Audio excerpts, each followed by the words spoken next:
Thank you, Didier. Good morning, ladies and gentlemen. I will speak a little about technology, which is only part of the topic of safety, as already mentioned, and as we'll discuss a bit later on. First, a reminder, in the world, a number of different types of reactors are being installed, but as you can see, 2/3 of them are from the pressurized water type, and 1/4 of the boiling water type. Those two types of reactors share one very important feature in common, that ordinary water is used both to moderate the neutron, meaning to increase the efficiency of the fission reaction, and to cool the core and transfer the calories to the turbine. This is an important point because if you start losing water, you're not supposed to, but if you do, or if you start to overboiling, then as your moderation is diminishes, then the chain reaction stops by itself. So it is an important intrinsic safety factor of those two types of plants. And as you can see, they by themselves constitute like 85% of the present operating reactor and more than 90% of the one which are presently under construction. As has already been mentioned by Michael, in the RBMK, which is a Chernobyl type, losing water, in fact, increased the reactivity, enhanced the fission reaction, and that's one of the main reasons behind this accident. Now, under construction in the world, presently there are 64 units, which total like 63 gigawatts. And you can see that by far China is the biggest country building nuclear plants presently, because out of those 64, 27 are being built in China, 11 in the Russian Federation, and a lot elsewhere, but 1, 2, or maybe 5. So China is rather unique presently. That was already shown on the picture shown by Didier with the big green area for China.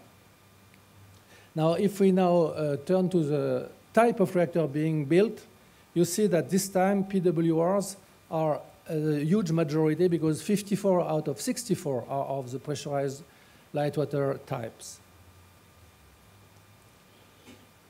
This is the total list of the 27 units being presently built in China. And I have put all those which are written in black are what we call generation 2 reactors. And I will explain what I mean by that. But you see that in Haiyang 1 and 2, in Sanmen and in Taishan, new so-called generation 3 plants are presently being built with enhanced safety feature, which I will describe later on. So what do we call generation? Well, it's a recent minted term. In fact, it comes from 1999. We look back at the history and we say, at the very beginning, during the pioneer era, we were building a lot of different plants, a lot of prototypes, each time bigger and bigger, with little or no standardization at all. Those plants presently most of them are shut down and undergoing decommissioning and dismantling. Now, what we call generation 2 are the plants which are today operating, those 440 plants which supply 14% of the world electricity. And while we are shutting down generation 1 and operating generation 2, we start building generation 3. And what is generation 3? It is generation 2 after having taken into account the lessons of TMI and mostly Chernobyl. And I will explain why this is important. And while we are building generation 3, we are already anticipating the future by making the developments needed to have available, let's say around the middle of the century, new generation systems, which we call generation 4, which will take into account that by that time, if nuclear power has been successful, then we will run into problem of uranium supply, And we will switch to types of reactor which have the inherent physical capability of extracting, let's say, 100 times more energy from the same amount of uranium ore. And that's presently under study and development. Now, generation 3, I told you, are reactors which take into account most of the lessons learned from TMI and Chernobyl. From TMI, I'd say the main lessons which was learned is that the operator is important, that it's not enough to build a safe plant, and it's not enough to have well-trained operator if they don't understand each other. And that was the main point of TMI, I was explained by Michael. There was some ambiguous information coming from the instrumentation, and unfortunately, the operators choose the bad interpretation. And of course, even though it was a very robust plant and they were well-trained operators, it ended up with a significant accident. So what was learned from TMI is we have to ease the way to facilitate the communication between the operator and its machine, to help the ergonomy, to supply to him only unambiguous information and relevant information, and not too much information at a time, because after 10 minutes in TMI, all the lights were blinking red, and so all information somehow was lost. And so all those information, all those lessons were already applied in most operating plants today, in generation 2 plants.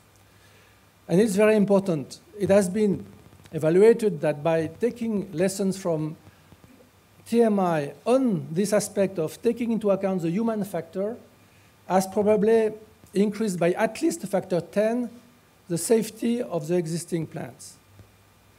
Now, from Chernobyl, there was little to be learned about the plant design itself because it was so specific that it could not really be applied elsewhere. But the main lesson was, well, a very major accident is possible.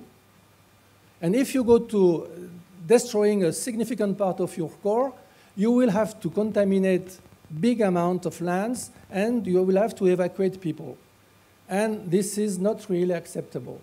So in fact, what we call generation 3 plants are those plants which have been designed after Chernobyl, taking into account a kind of an additional safety requirements, even if you have the most possible major accident, meaning the full meltdown of all your core, you should not have to evacuate people around.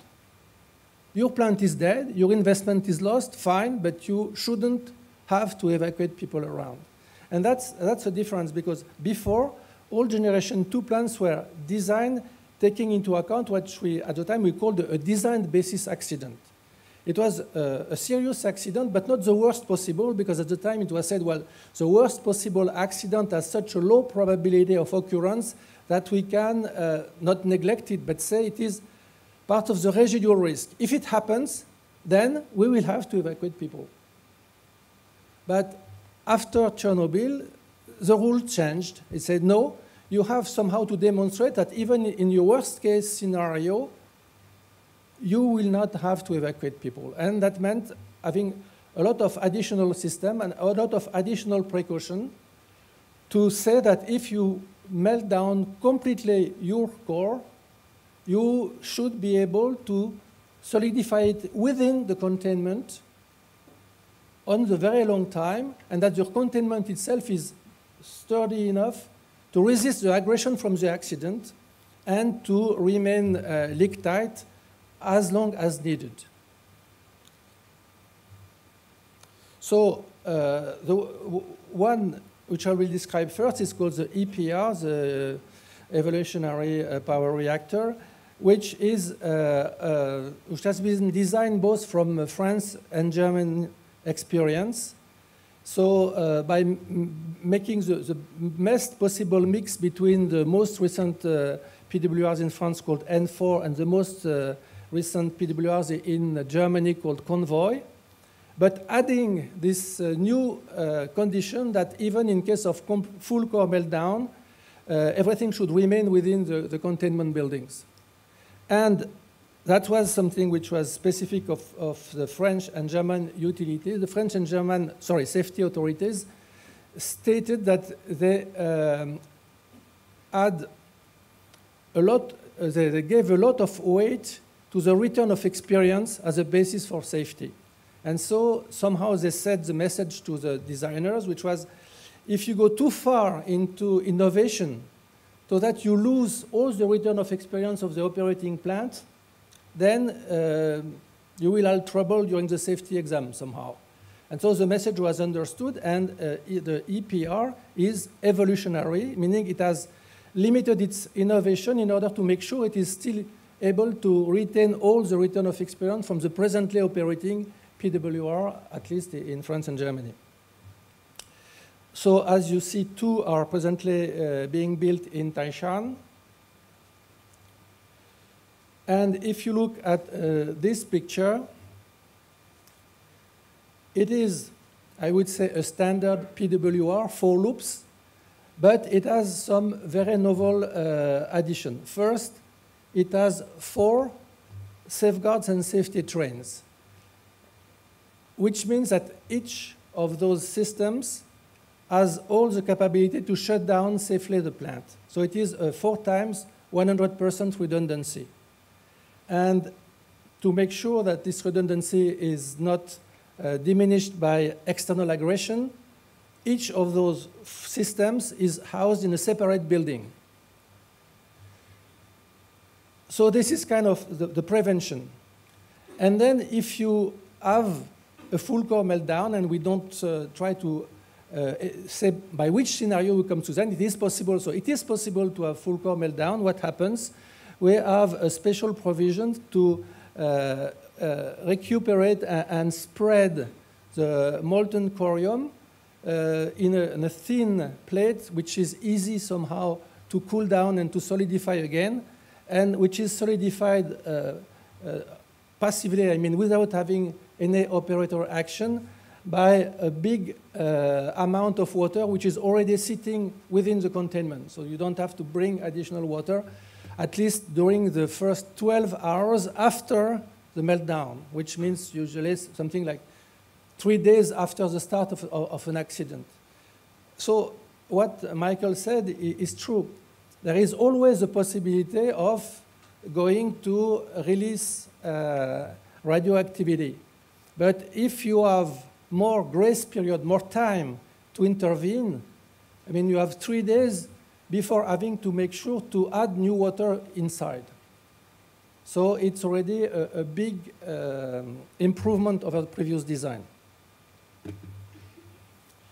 So this would describe how it happens. You know, the big reservoir here is here.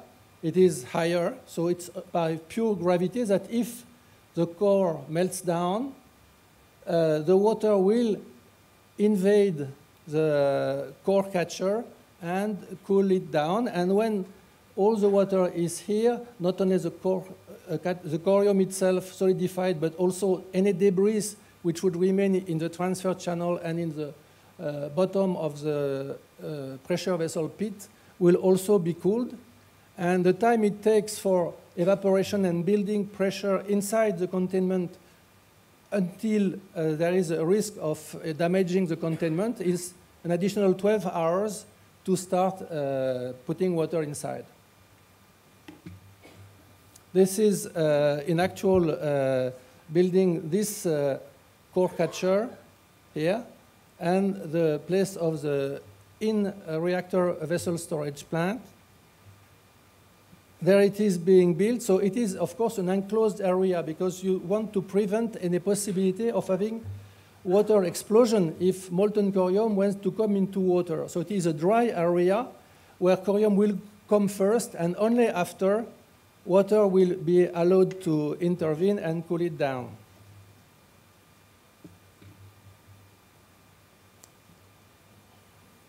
And this is a view of the finished in-reactor water storage tank, which, for instance, is 1,850 cubic meters of water ready to intervene if we come all the way to the severe accident. So this is a summary. First, in terms of prevention, increasing significantly the redundancy of previous plant, and not only the functional redundancy, but the geographical redundancy to make them immune from external aggression. I mean, aggression being a tornado, being a flood, or being also terrorism. And so this is 4 times 100% capability of shutting down safely the plant. And in addition, if you go to the maximum severe accident, you have this core spreading area, this in-reactor water storage tank, and an aspersion system which, on the long term, has to be activated to go on keeping the corium solid forever. There's also, I will skip over it, a big importance of protecting against aggression. This was part of the German input to the design. And so the reactor itself is a double containment, and inside the inner containment there is an additional steel liner to increase the leak tightness of the design. And 2 of the auxiliary safeguard buildings are on each side of the reactor building, so they are somehow protected by the reactor building itself. And the 2 which are contiguous have an additional anti-aircraft hull to protect them. And in the same way, the fuel building, which could also be vulnerable, is protected by an additional anti-aircraft shell. So after 9/11, of course, all the safety authorities in the world asked the question, well, what would happen if the same kind of terrorism was done on a nuclear plant? And the answer in France has been given only 7 to 10 years later, saying on the existing plant, the plant will be badly damaged, but there would not have a severe accident with significant radioactivity damage. And on the new Generation 3 plant, the plant would not be severely damaged at all. So it's also there again an addition into protection. Of course, this has a cost. That means more concrete, more steel. It comes with a cost. Now, another Generation 3 type reactor is being built also in Haiyang and Sanmen. It is Westinghouse Ap1000, which has the same result somehow in terms of additional safety by using slightly different means, because it is more passive and less evolutionary somehow. So this is a general view of the Ap1000. And what is passive in it is that if, let's say, you have a break of a primary duct occurring, it has enough water inside. There is also water here. And passively, because they are accumulators, they would flood all the bottom of the containment, which is a steel containment. And then somehow the breach itself could be used to reflood the core. Of course, then this kind of pool, which would be created at the bottom of the reactor building, would evaporate, but recondensate on the walls of the steel containment. And during the first hours, where there is a high decay heat to be removed, it would be removed by a huge tank of water, which is on top of the reactor building. And when the water is exhausted, the decay heat is low enough so that the rest of the cooling can be done through this huge chimney by simply air cooling. So it is a different type of system, but the result is the same. You have 72 hours after the start of an accident before you really have to have active intervention. So it's never infinity. But if you have 3 days during which you don't have an external contamination, it's rather easy to intervene and come some fire hoses or anything to bring water. Because at the time, after a time, you still will have to bring water to remove this decay heat that has already been explained by Michael this morning. So this was saying, so Ap1000 has also a number of interesting systems in terms of the building. By building some modular blocks which are put inside the containment as it is welded progressively. by huge cranes. It's called open-top building, and that should reduce the time of construction. And this is just to show you that it's not only APR and AP1000 and EPR. We are also in France developing this time with the Japanese of Mitsubishi Heavy Industry, a smaller type of EPR to answer the needs of those networks or grids which are too small to accommodate the 1,650 megawatt of one EPR plant. Okay, I guess that was the end of this technical type of presentation, but of course I will be able to answer any question relating to it. Okay. Thank you.